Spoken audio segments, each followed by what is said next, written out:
시대를 넘어 새 시대로 윤석만의 안녕 대한민국.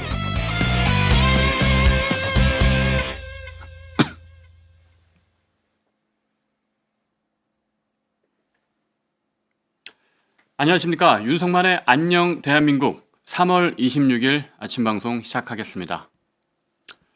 먼저 걷잡을 수 없는 화마로 오늘까지 15분이 돌아가셨습니다. 희생되신 분들의 명복을 빌고 또 유가족들께도 애도의 말씀을 올립니다. 갑작스럽게 삶의 터전을 잃은 피해자 분들께도 심심한 위로의 말씀을 드립니다.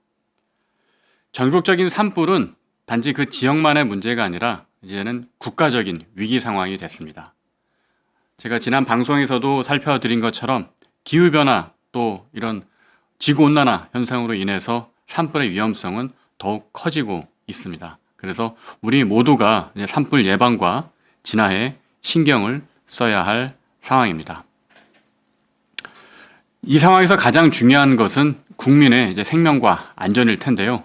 소방당국은 하루빨리 진화가 이루어질 수 있도록 최선을 다해 주십시오. 그리고 소방대원과 진화대원 또 산불을 끄기 위해 참여해 주시는 자원봉사자 여러분들과 또 지역 주민들의 안전에도 만전을 부탁드리겠습니다. 네, 그래도 오늘 첫 번째 소식은 산불 뉴스로 가져와 봤습니다. 뉴스 좀 띄워주십시오. 국민일보 기사입니다. 영북 북부권 산불로 사망자 15명, 일가족 3명 대피 차량서 숨져라는 기사인데 며칠째 이어지는 산불로 정말 슬프고 좀 힘든 소식들이 계속 이어지고 있습니다. 그래서 많은 그 시청자 여러분들께서도 좀 애도하는 마음을 표현해주고 계십니다. 현재는 지난 22일에 이제 발생한 산불이 지금 닷새째 계속 확산이 되고 있는데요. 처음에는 의성 쪽에서 이제 난 산불이 안동이나 이제 영북 북동부권 4개 시군구 지역으로 확산이 됐습니다. 사망자 총 15명까지 이르렀으니까 매우 이제 심각한 그런 피해가 계속되고 있는데 아무래도 이제 내일 비 소식이 있기까지는 이제 오늘이 이제 고비가 될 것 같습니다. 그래서 오늘 중에 이제 산불 진화가 좀 상당 부분 이루어졌으면 좋겠다라는 마음을 좀 드려보고요. 다음 뉴스 이제 살펴보겠습니다. 그래서 이 산불이 이렇게 계속 커지고 있는데 계속 우리가 발만 동동 구르고 있을 수는 없고, 그러면 이 상황에서 이제 우리가 당장 해야 할 수 있는 것이 뭔지를 살펴보고 이제 바로 대응할 것은 신속 대응을 하고, 그리고 이제 향후에 산불이 나지 않도록 예방하는 것이 물론 제일 중요합니다. 그런데 이제 완전히 100% 예방이라는 것은 있을 수 없으니까, 그러면 추후에 산불이 났을 때 우리는 어떻게 대응할 것인가, 그 부분에 대해서는 우리가 또 미리 대책을 좀 세워야 될 것인데요. 그 대책과 관련한 이야기를 하기 위해서 제가 이 뉴스를 한번 가져와 봤습니다. 연합뉴스 기사인데 내용은 이제 이렇습니다. 산불이 발생할 경우에는 이제 우리가 도심에서 발생하는 불과 화재와 달리 소방차가 산속으로 진입을 할 수가 없잖아요.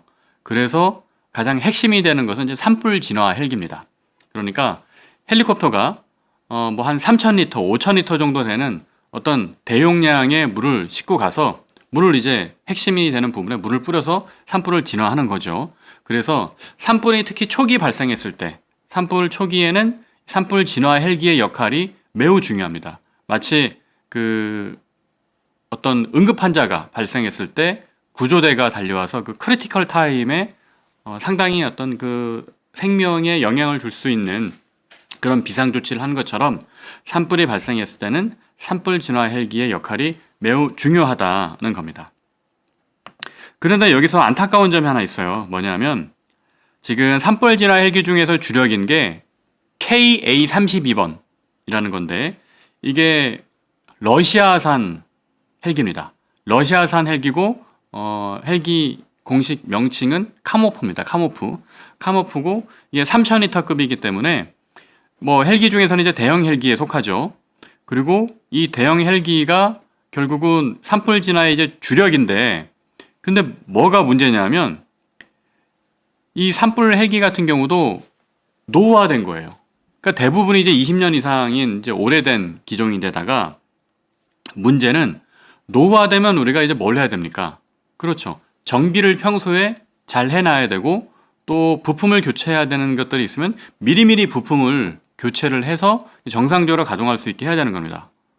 그런데 지금 이 산불 진화 헬기의 주력인 카모프 헬기는 러시아산이다 보니까 어떤 문제가 있냐면 부품 수급이 제때 안 돼가지고 3분의 1은 가동을 못하고 있는 상황입니다. 이게 정말 가슴 아픈 일 아닙니까? 산불 진화 헬기의 역할이 너무너무 중요하고 그리고 우리가 갖고 있는 산불기의 대수도 그렇게 많지 않아요. 그런데도 불구하고 그나마 있는 산불 헬기 중에 3분의 1은 가동이 안 되는 거예요. 왜냐하면 부품이 없어가지고 부품을 제때제때 교체를 해야 되는데 그게 안 되니까 지금 쓸 수가 없는 겁니다. 정말 안타까운 일인데요. 그러니까 이런 상황에서 우리가 산불 진화를 제때 한다는 게 참 어려운 일입니다. 이 기사 내용을 좀 제가 한번 살펴보겠습니다. 중앙재난안전대책본부와 산림청 등에 따르면 산림청이 보유한 진화 헬기는 모두 50대입니다. 50대밖에 안 돼요. 근데 이 50대를 가지고 전국을 다니면서 산불 진화를 하는 겁니다. 그런데 이 중에서 산불 진화의 주력 기종인 KA-32, 그러니까 카모프 헬기 아까 말씀드렸죠. 카모프 헬기는 29대입니다. 29대인데 그 중에서 8대는 부품을 교체하지 못해가지고 작년 상반기부터 사실상 멈춰 있다고 합니다. 이게 말이 됩니까? 29대밖에 안 되는데 그 중에서 심지어 8대는 부품을 구하지 못해가지고 지난해 상반기부터, 그럼 1년 가까이 됐네요. 멈춰서 있다는 거예요. 그럼 1년 동안 뭘 한 겁니까? 만약에 진짜 러시아 전쟁 때문에 부품 공급이 어려웠다면 다른 나라 헬기를 들여와서라도 이 문제를 해결했어야 되는 거 아니겠습니까? 정말 가슴이 아프고 한쪽에서는 좀 분노할 수도 있는 일인데 그러다 보니까 이 상황에서 산불 진화를 우리가 제때 하기가 어려운 거예요. 앞서 제가 말씀드린 것처럼 산림청이 보유한 진화 헬기는 모두 50대인데 근데 그 중에서도 8대는 쓸 수가 없는 겁니다. 그죠? 쓸 수가 없고 그러면 산림청이 쓸 수 있는 헬기는 총 42대인 거예요. 42대이고 이 중에서 7대는 이제 전국 각지에 이제 산불 취약 지역이 있잖아요. 왜냐하면 산불이라는 게 이번에는 주로 그 경상도 지역을 중심으로 해서 일어났지만 다른 지역에서도 일어날 수 있기 때문에 그 지역에 산불이 일어날 것을 대비해서 비상대기를 하고 있어야 돼요. 거기에 전진 배치되어 있으니까 빼올 수가 없는 겁니다. 그러니까 실제로 이번에 그 경남 의성, 산청, 울주 이 대형 산불 현장에는 33대만 투입돼서 진화 중입니다. 그리고 산불이 이게 하루 만에 끝나는 게 아니고 산불이 계속 이어지다 보니까 헬기도 이거를 24시간 한 달 내내 일주일 내내 쓸 수 있는 게 아니잖아요. 그래서 산불을 진화를 하고 또 이게 정비하는 시간도 필요할 텐데 그러다 보니까 어제 같은 경우는 9대가 일시 정비 이런 거를 하느라 또 전력에서 제외된 겁니다. 그렇게 되면 24대밖에 안 되는 거예요. 24대 가지고 그 넓은 지역에 불을 끄려고 하니까 산불 진화가 쉽게 이루어지지 않는 겁니다. 참 이 부분이 너무 가슴 아픈 일인데 물론 산림청에 진화 헬기만 있는 것은 아니에요. 그래서 각 지자체별로 임차 헬기라는 것도 운영 중입니다. 그러니까 임차 헬기는 뭐냐면 산림청이 갖고 있는 진화 헬기 외에 각 지자체별로 헬기를 빌려서 이렇게 임차해서 사용하고 있는 것들이 있는데 이것도 한계가 있는 거죠. 그러다 보니까 결과적으로는 뭐가 핵심이냐? 산림 헬기, 산림청이 보유한 이 진화 헬기가 핵심이다라는 겁니다. 그리고 이 기사의 내용을 제가 좀 더 살펴보면 영남 지역에서 산불이 이제 처음 벌어졌을 때 초동 진화에 실패했다라는 연합뉴스의 보도입니다. 그러니까 이 기사 내용을 보면 이렇습니다. 산불 진화의 골든타임은 첫 신고부터 현장 도착 후 물 투하까지 30분이랍니다. 그리고 그만큼 산불 현장 가장 가까운 데서 먼저 투입되는 헬기가 중요한 거죠. 그러다 보니까 이 헬기가 비상대기를 언제든지 할 수 있어야 되고, 그리고 그 헬기의 보유 대수, 그리고 실제로 가동되는 가용 헬기가 얼마나 중요한가를 우리는 다시 한번 알 수가 있는 겁니다. 그래서 연합뉴스에서 이제 전문가의 말을 이제 빌어서 이렇게 지적을 했습니다. 국립산림과학원의 이병도 박사의 이야기입니다. 산불 장기화로 화선이 길어지면서, 화선이라는 건 이제 산불이 쭉 이어진 길이를 뜻하는 거죠. 산불 장기화로 화선이 길어지면서 공중 진화에 어려움이 매우 크다. 헬기를 이용한 공중 진화의 가장 큰 효과는 집중력이지만 동시다발적으로 산불이 나면서 어려움을 겪고 있다라고 얘기했습니다. 그러니까 산불이 일어났을 때 우리가 초기에 대응하면 상대적으로 쉽게 잡을 수 있습니다. 그렇지 않고 이게 강풍, 이번 산불처럼 강풍 등으로 인해서 계속 이 산불이 퍼져가고, 그리고 이 화선이 길어지고 산불 면적이 넓어질수록 당연히 잡기가 어렵겠죠. 그러니까 이 상황에서 정말 중요한 것은 초동 대응이다. 초동 진압인데 그 초동 대응을 하는 데 있어서 가장 중요한 것은 진화 헬기다 라는 것입니다. 자, 그 다음 기사, 이어진 기사 한번 살펴보겠습니다.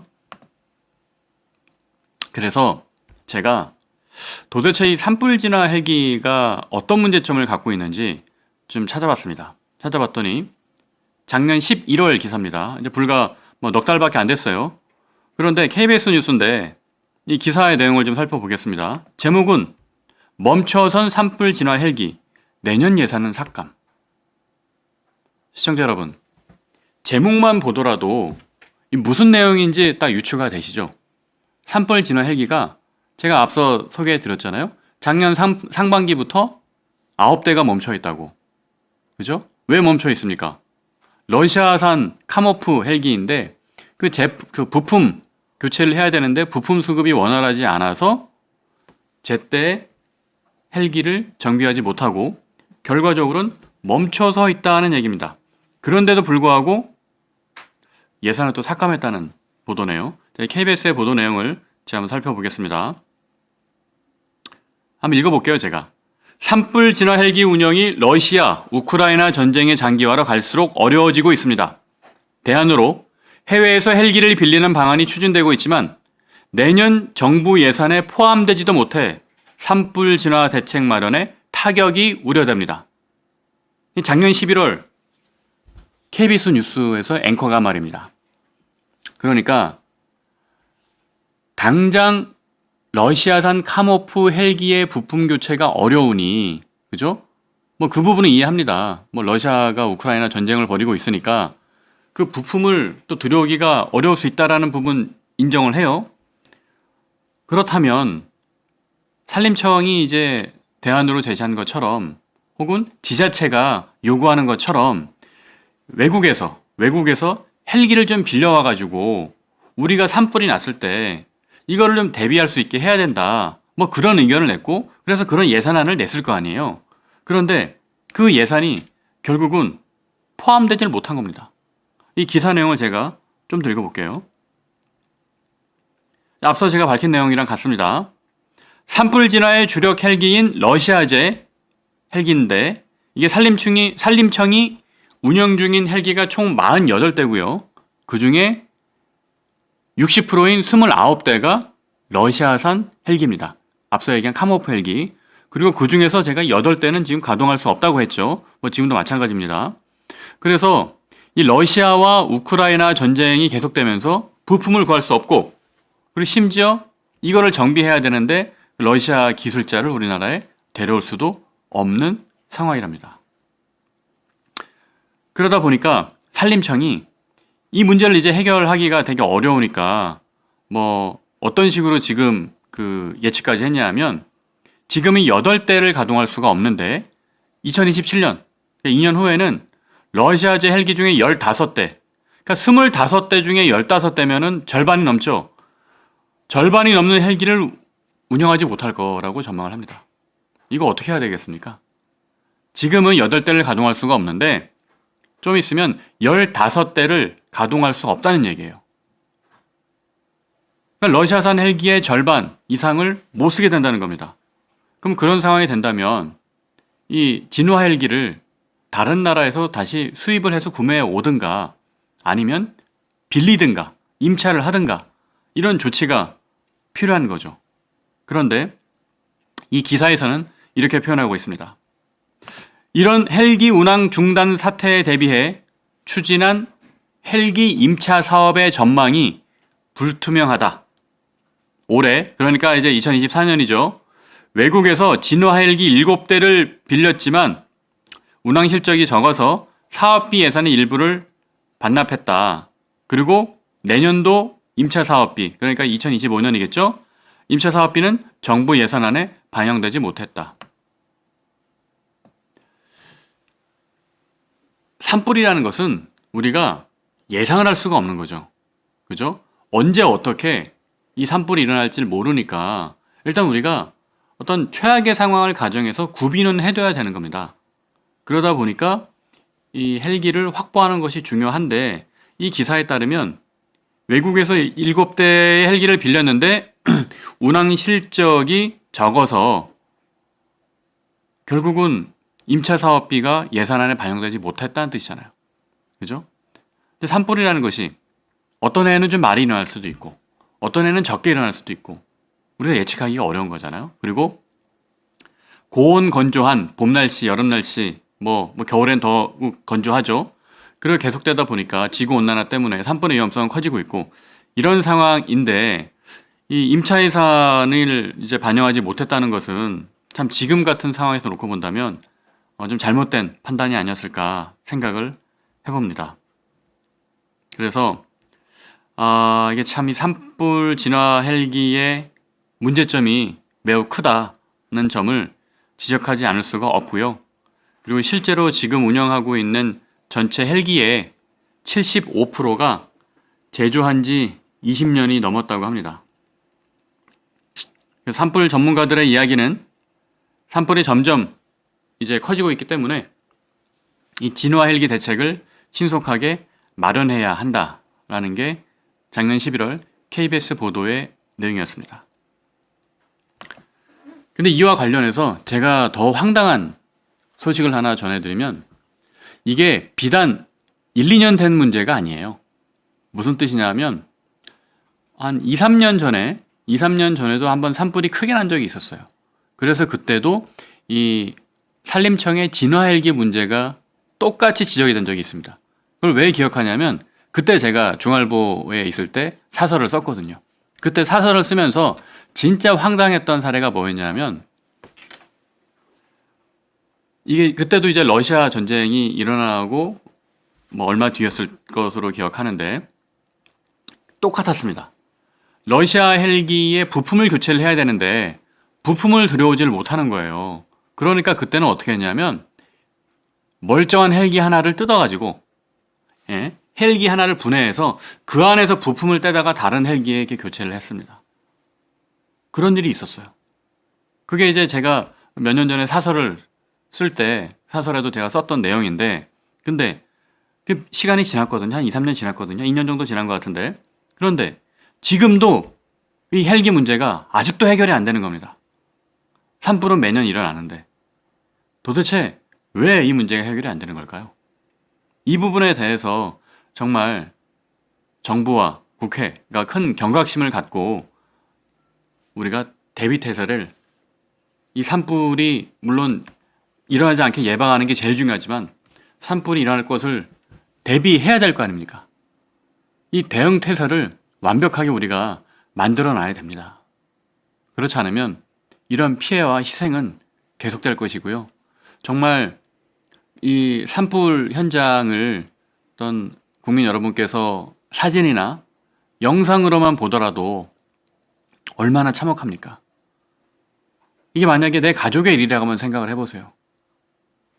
진짜 슬프고 힘들고 또 분노할 수밖에 없는 그런 상황이지 않겠습니까? 산불을 우리가 100% 막을 수도 없고요. 산불 피해를 100% 막는 것도 어렵습니다. 하지만 진화 헬기가 제때 가동이 됐더라면 적어도 피해는 줄일 수 있지 않겠습니까? 그런 차원에서 이번 산불 진화에 정말 만전을 다해서 총력을 다해서 하루빨리 산불 진화에 신경을 써주시고요. 그리고 그 다음에는 앞서 말씀드렸던 산불 진화 헬기 이런 문제점들을 해결할 수 있도록 좀 정부 당국과 그리고 국회 예산을 편성하는 국회에서 이 문제를 꼭 해결해 주시기를 부탁드리겠습니다. 네, 시청자분들께서도 이제 많은 의견 주셨는데요. 네, HTKRP님 이렇게 말씀해 주셨습니다. 소 잃고 외양간 안 고친 격이다. 그렇죠. 소 잃고 외양간을 고친 게 아니라 소를 계속 잃었는데도 외양간을 계속 안 고치는 겁니다. 그러니까 어떻게 되겠습니까? 소를 계속 잃게 되는 거죠. 정말 이 문제는 필요하다. 이 문제는 해결해야 된다라고 생각을 합니다. 네, 다음 뉴스 살펴보겠습니다.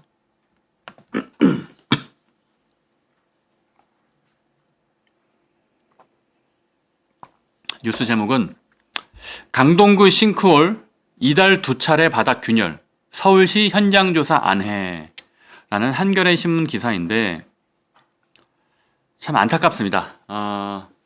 이 산불 기사도 상당히 국민의 마음을 아프게 하는데 이 강동구 싱크홀 기사도 이제 오토바이 운전자 한 명이 이 싱크홀 때문에 추락을 해서 이제 숨지는 이제 사고가 발생을 했습니다.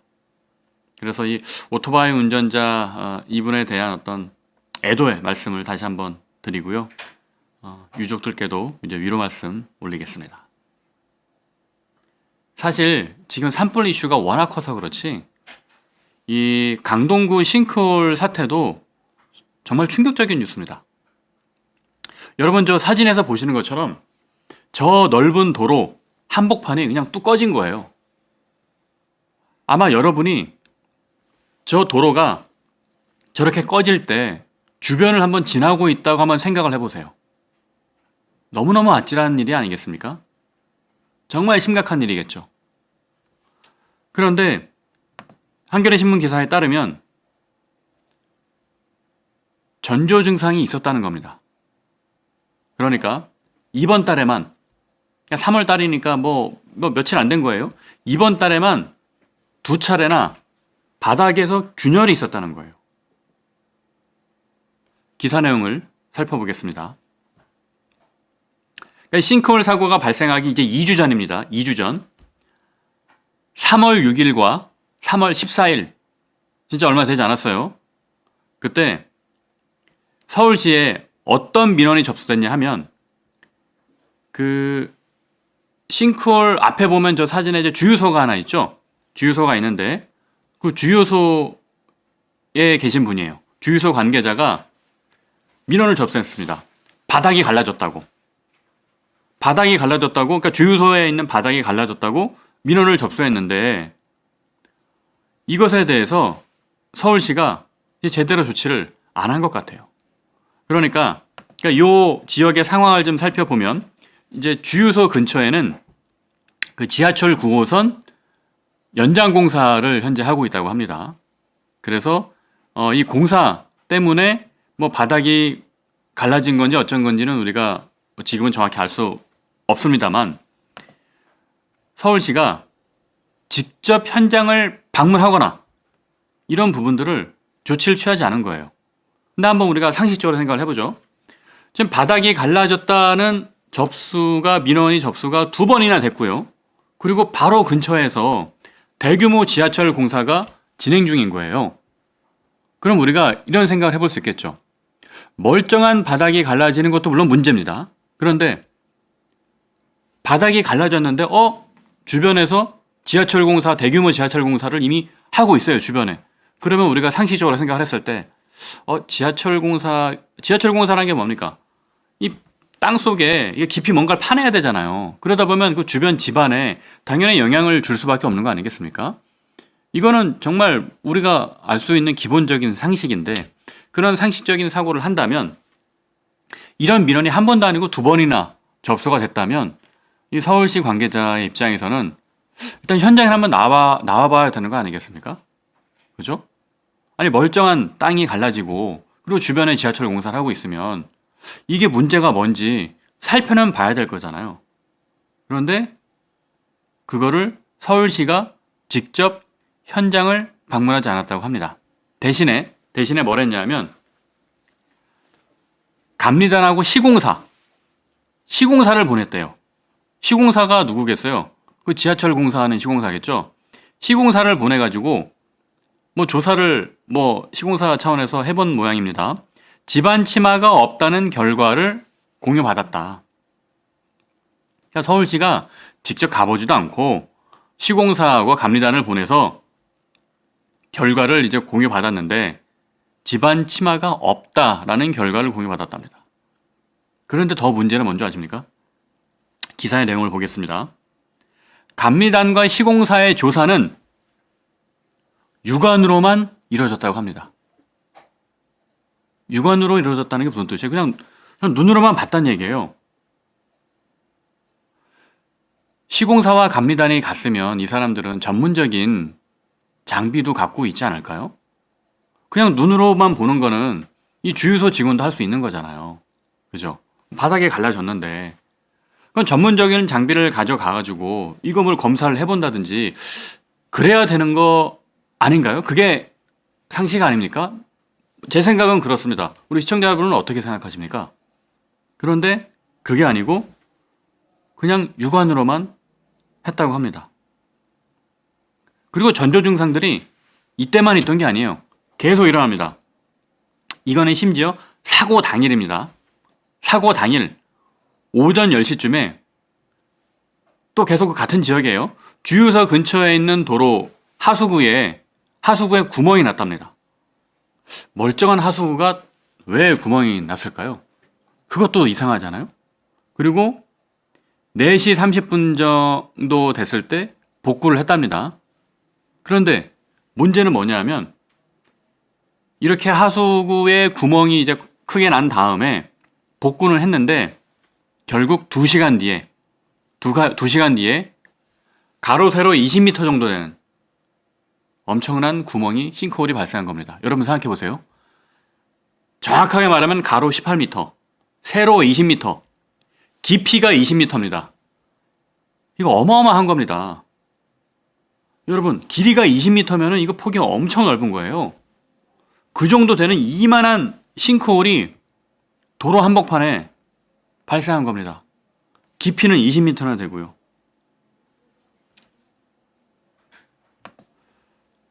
아무리 상식적으로 생각해봐도 이해가 되지 않습니다. 전문가 얘기를 한번 들어볼게요.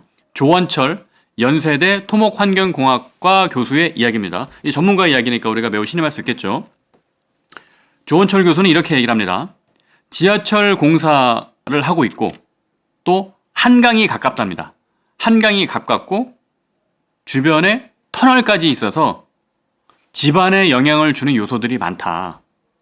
이 정도 규모의 집안 침하면 반드시 전조 증상이 있었을 것이고, 아까 제가 얘기한 거잖아요. 전조 증상. 전조 증상이 반드시 있었을 거다. 왜? 가로 18m, 세로 20m, 깊이 20m 정도 되는 엄청난 싱크홀인데 이 정도의 땅꺼짐이 있으려면 당연히 전조 증상이 있었을 수밖에 없다라는 게 조원철 연세대 교수의 분석입니다. 그래서 조원철 교수는 분명하게 말합니다. 서울시와 강동구청이 안전에 대한 책임을 방기한 것이다. 그렇죠. 제가 아까 상식적이라는 차원에서 말씀을 드렸는데 전문가의 이야기도 똑같아요. 그러면서 조원철 교수가 다시 한번 이렇게 말을 합니다. 관리 감독의 주체인 서울시가 공사장에 맡길 게 아니라 현장에서 확인을 했어야 했다. 이게 정답입니다. 서울시가 직접 나와서 확인을 해야죠.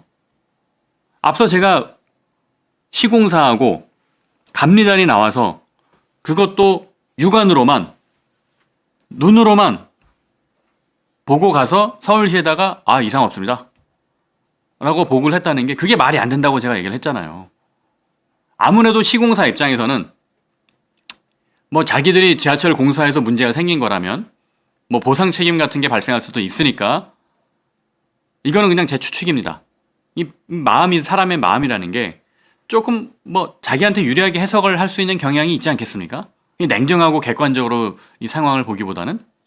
그렇기 때문에 이런 정도의 상황이면 서울시가 가서 직접 확인을 했어야 되는데 그 부분이 안 됐다는 게 너무 아쉽습니다. 그런데 서울시 관계자는 이렇게 또 해명을 합니다. 서울시 관계자의 해명을 제가 읽어보겠습니다.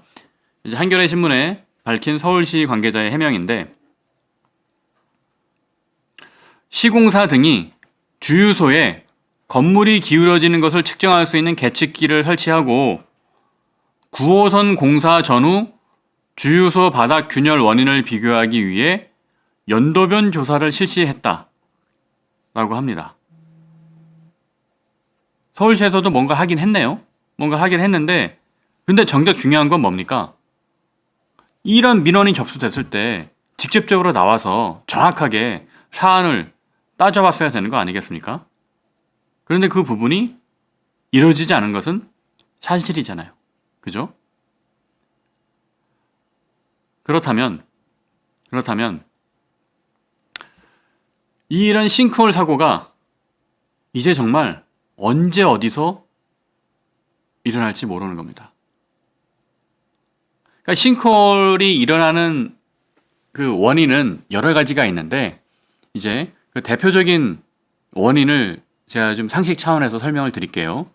그러니까 땅 꺼짐이 벌어지는 현상은 뭐냐면, 우리 지층을 이루고 있는 것이, 그러니까 이제 지표면이 있고 그 아래에 이제 지층이 있잖아요. 지층을 이루고 있는 것은 크게 말하면 이제 암석이 있고요. 그리고 흙이 있고, 그리고 지하수가 있습니다. 요 세 가지가 이제 땅 속에 있는 거예요. 그런데 뭐 상대적으로 암석 같은 경우는 뭐 그게 뭐 지 혼자 이동하거나 뭐 땅 속에서 뭐 부서지거나 뭐 용암이 터지지 않는 이상 그럴 일은 없겠죠. 근데 여기서 변수가 되는 것은 지하수예요. 그러니까 물이라는 거는 흐르기 마련이니까, 그죠? 그런데 자, 한번 생각을 해보죠. 땅 속에 암석과 흙과 지하수가 있는데, 지하수로 차있던 부분이 지하수가 쭉 빠져나가요. 그럼 빈 공간이 생기겠죠. 빈 공간이 생기면 어떻게 되겠습니까? 이 무게를 견디기가 어려워지니까 그 위에 있는, 지표면에 가까운 곳에 있는 흙이나 뭐 암석이나 이런 것들이 떨어질 겁니다. 이 무게 때문에. 그죠? 그럼 이게 떨어지면서 결국은 싱크홀 현상이 발생하는 거예요. 그러니까 이 싱크홀 현상이 발생하는 뭐 주요 원인 중에 하나는 이제 지하수인데, 그럼 이 지하수라는 것은, 물이라는 것은 속성이 뭐예요? 조금만 구멍이 있어도 중력에 따라 땅 속으로 흘러 들어가게 되어 있습니다. 혹은 그 땅이 아니라 이 물길에 따라서 뭐 강이나 이런 곳으로 흘러가게 되어 있는 거예요. 그러면 이 지하수가 빠져나가는 역할을 하는 게 대표적인 게 뭐가 있을까요?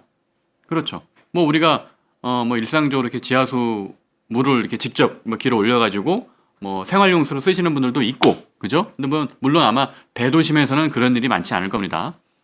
대표적인 예가 지하철 공사 같은 거겠죠. 뭐 터널 공사라든가 이 땅을 파서 뭐 지하를 이렇게 뚫어서 하는 일들이 생기면 그 주변에 집안에 영향이 갈 수밖에 없잖아요. 그렇게 되면 이 싱크홀 사고라는 게 우리가 일종의, 이것도 그 과거에 울리히백이라는 그 사회학자가 얘기했던 위험사회와 같은 겁니다. 위험사회가 무슨 뜻이냐면, 인간의 어떤 과학기술이 계속 발달을 하는데, 기술이 발달하는데 그 반대급부로 위험성도 늘어난다. 그런 뜻이거든요. 그게 위험사회의 개념이거든요. 근데 지금 이 싱크홀 같은 게 대표적인 예예요.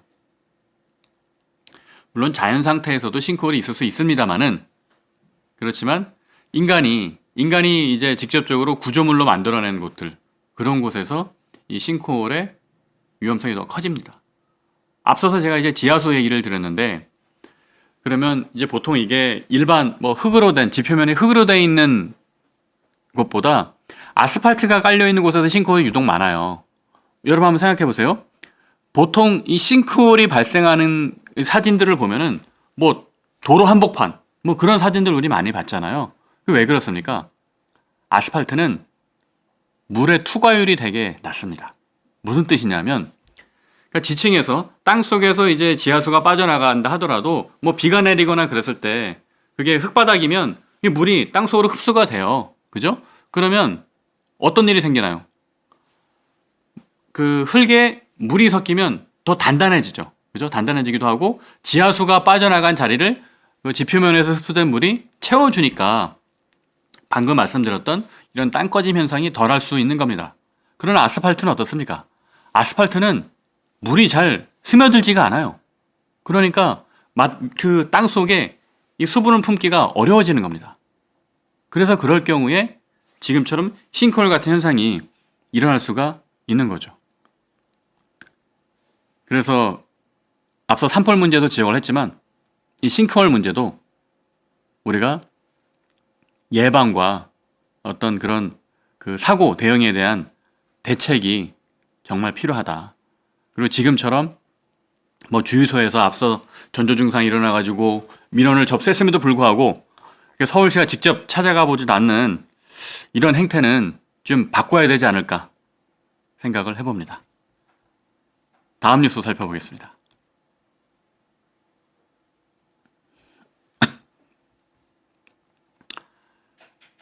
그리고 이제 오늘 오후에 나올 이제 가장 중요한 이슈죠. 오늘 오후에 나올 가장 중요한 이슈는 이재명 민주당 대표의 공직선거법 위반 2심 선고 결과입니다. 1심은 뭐 지난번에 이제 11월 달에, 작년 11월 달에 당선 무효형이 나왔어요. 그러니까 징역 1년에 집행유예 2년을 선고받았습니다. 그러니까 이 당시에 이제 이 대표가 받고 있는 혐의는 이거죠. 2021년도에 이제 민주당 대선 후보 경선 과정이었는데 이제 돌아가신 김문기 전 성남도시개발공사 개발처장을 모른다라고 얘기한 거 하고, 그리고 성남시 백현동 그 아파트 있죠. 백현동 그 용도 지역 변경을 할 때 국토교통부에 협박이 있었다. 그러니까 박근혜 정부 때 자기가 협박을 받아서 용도 지역을 변경했다라고 이야기를 한 건데, 이게 이제 허위 사실에 해당한다 해가지고 1심에서는 징역 1년에 집행유예 2년을 선고했습니다. 그러면 오늘의 2심 결과가 매우 중요합니다. 만약에 1심과 같거나 1심보다 더 무거운 형이 나오면 이재명 대표 입장에서는 정말 최악이겠죠. 물론 대법원의 판결이 남아 있지만 대법원의 판결이 1심과 2심의 동일한 결과를 뒤집을 가능성은 높지 않습니다.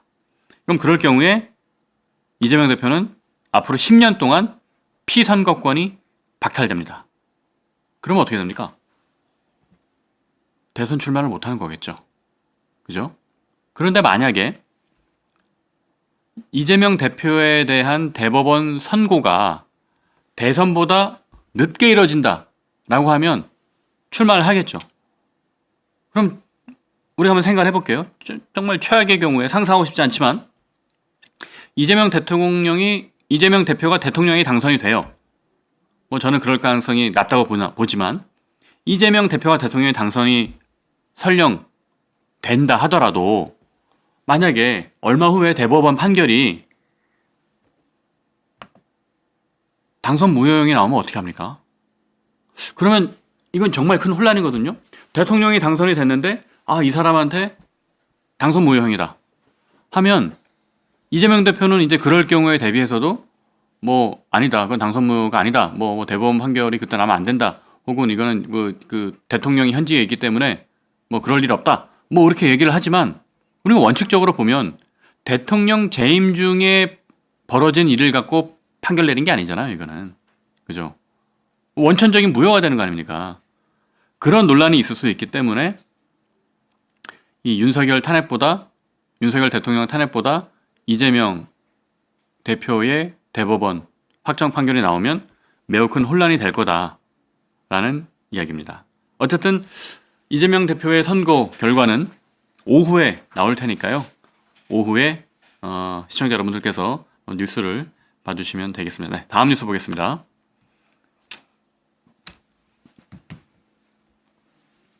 그렇다 보니까 그 민주당 입장에서는 이제 어제 있었던 그 한덕수 총리의 탄핵 심판 기각을 놓고서 계속해서 지금 희망의 끈을 잡고 있는 겁니다.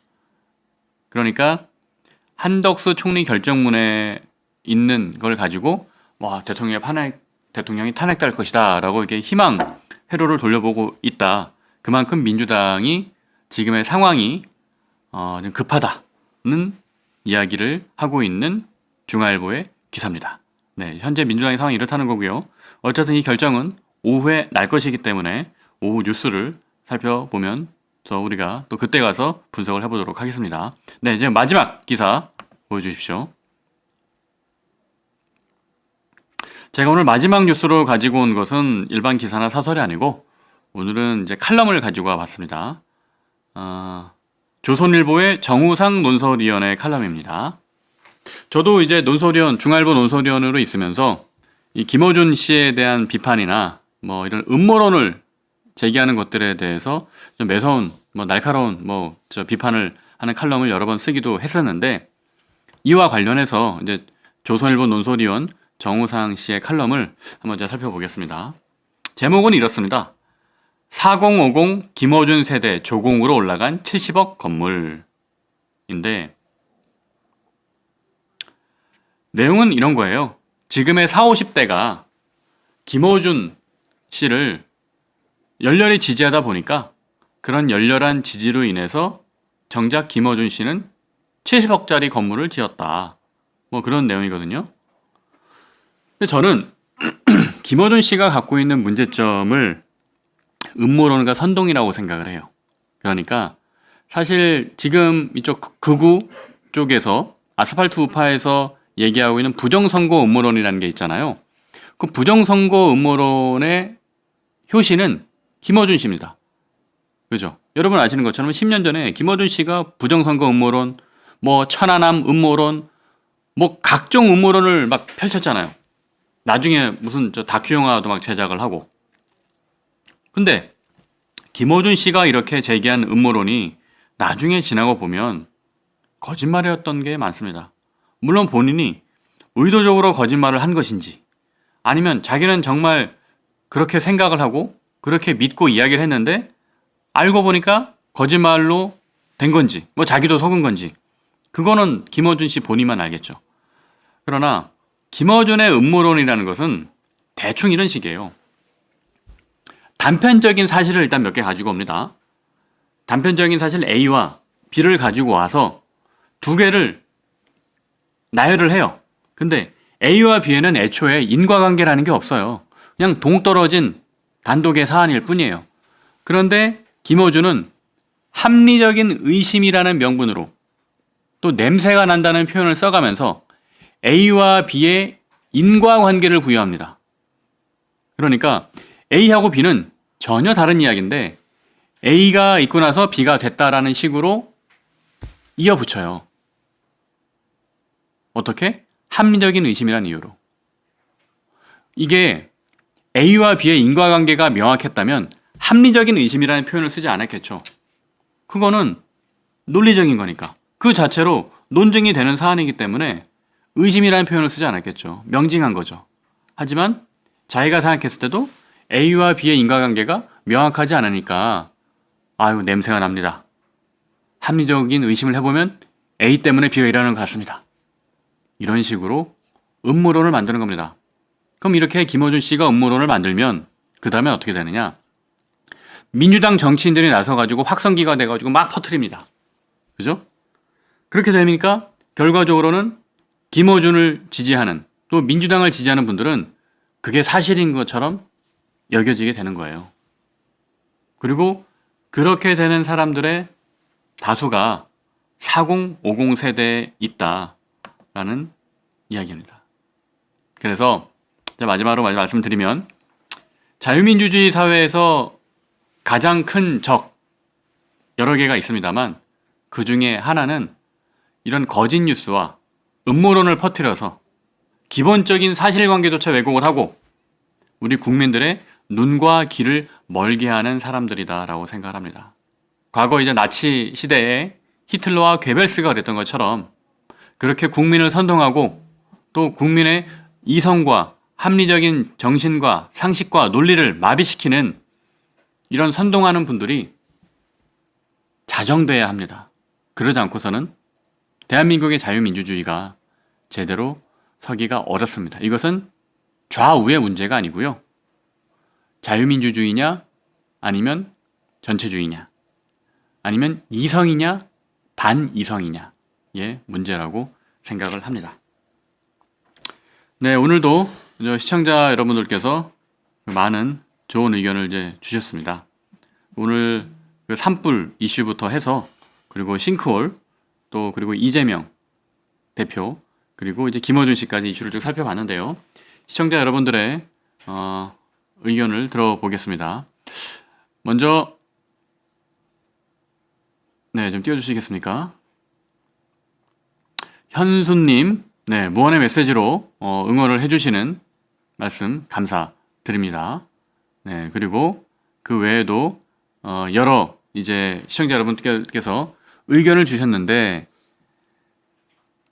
잠깐만 멈춰볼까요? 네, 김호길님, 이런 유튜브들을 정리해야 대한민국이 바로 선다. 정말 저도 이제 동의하는 말씀이고요.